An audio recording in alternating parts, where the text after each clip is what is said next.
Students, question number 18. From a top of a 120-meter high tower, a man observed the two cars on a opposite side of a tower. तो यहाँ देखो, ये जो figure है इसमें ए सी क्या दिया हुआ है, टावर, जिसकी हाइट कितनी है 120 metre.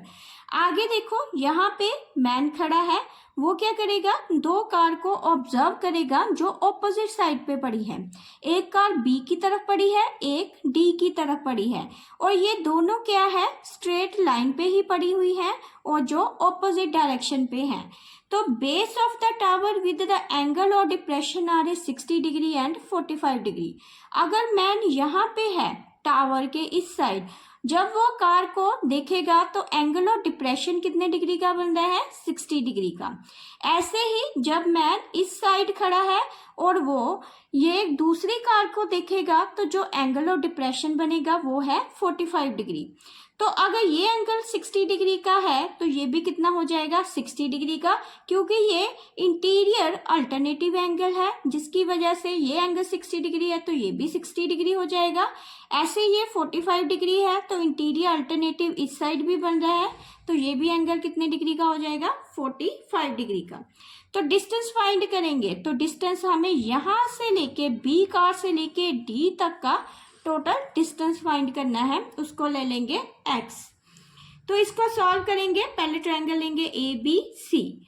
Triangle A B C, तो ए बी सी में tan 60 डिग्री किसके इक्वल हो जाएगा, परपेंडिकुलर अपॉन बेस। तो परपेंडिकुलर कितना है, ए सी अपॉन बेस कितना दे रखा है, बी सी।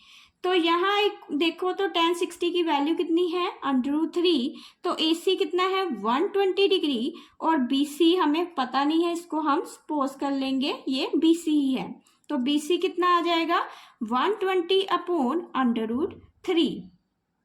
तो इसको अब हम सॉल्व करेंगे तो ये आ जाएगा 120 अपॉन √3 की जब वैल्यू यूज करेंगे 1.732, तो इससे डिवाइड कर देंगे, आंसर आ जाएगा 69.284। तो ऐसे दूसरी ट्रायंगल लेंगे, ट्रायंगल ACD। तो ट्रायंगल ADC में ये भी राइट एंगल ट्रायंगल है, तो tan 45 डिग्री देखते हैं कितना है, तो tan 45 degree equal to perpendicular upon base. तो परपेंडिकुलर कितना है AC और बेस कितना है CD, तो यहाँ लिख देंगे AC अपॉन CD। तो 45 की वैल्यू कितनी होती है tan 1 इक्वल टू AC है, AC हमें 120 दे रखा है और CD इसको एज इट इज ही ले लेंगे, तो CD कितना आ जाएगा, CD इक्वल टू 120 डिग्री।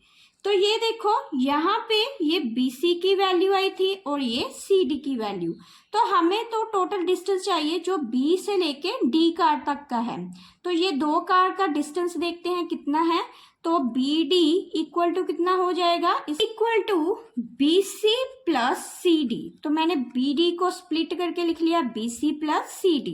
तो BC की मैंने वैल्यू निकाल रखी है 69.24284 प्लस CD कितना है 120। जब इन दोनों को प्लस करेंगे आंसर कितना आया 189.284 मीटर। तो इसका मतलब यहाँ से लेके यहाँ तक का जो डिस्टेंस है वो कितना आ गया 189.284 मीटर।